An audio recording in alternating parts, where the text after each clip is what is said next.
விக்கிரவாண்டி திமுக MLA Pugazhendhi உடல்நலக்குறைவு காரணமாக காலமாகியிருக்கிறார். சற்று நேரத்துக்கு முன்னர் நாம் பார்த்தோம், அவர் உடல்நலக்குறைவு காரணமாக மருத்துவமனையில் அனுமதிக்கப்பட்டிருக்கிறார் என்றும், சென்னையிலிருந்து மருத்துவ குழு விக்கிரவாண்டிக்கு சென்று அவருக்கு சிகிச்சை அளிப்பதற்கான நடவடிக்கை மேற்கொண்டு வருவதாக தெரிவிக்கப்பட்டது. அங்கிருந்து கூடிய நமது செய்திகளை கோபிநாத் பல்வேறு தகவல்களை வழங்கினார்.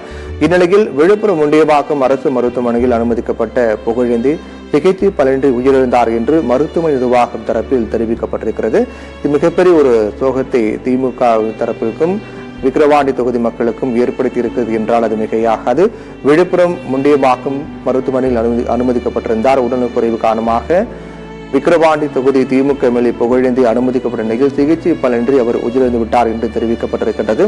2021 சட்டமன்ற தேர்தலில் மீண்டும் விக்கிரவாண்டி தொகுதியில் போட்டியிட்டு வெற்றி பெற்ற திமுக எம்எல்ஏ புகழேந்தி அப்போது தொடர்ச்சியாக அவர் மக்கள் பணியை மேற்கொண்டு வந்த நிலையில் விக்கிரவாண்டி திமுக எம்எல்ஏ புகழேந்தி உடல்நலக்குறைவு ஏற்பட்டது. அதற்கு பிறகு அவர் முண்டியம்பாக்கம் அரசு மருத்துவமனையில் அனுமதிக்கப்பட்டார். தொடர்ந்து அவர் தற்போது மக்களவைத் தேர்தலுக்காக தமிழக முதலமைச்சர் மு.க.ஸ்டாலினோடு இணைந்து தேர்தல் பிரச்சாரங்களில் ஈடுபட்டு வந்தார். அவரோடு இணைந்து மற்றும் தனியாகவும் அவர் பல்வேறு பகுதிகளுக்கு சென்று தேர்தல் பிரச்சாரத்தில் மும்முரமாக ஈடுபட்டு வந்தார். இந்த நிலையில்தான் அவருக்கு திடீரென்ற உடல்நலக்குறைவு ஏற்பட்டிருக்கிறது. உடனடியாக அவர் முண்டியம்பாக்கம் அரசு மருத்துவமனையில் அனுமதிக்கப்பட்டார். அவருக்கு தொடர்ந்து சிகிச்சை அளிக்கப்பட்டு வந்தது.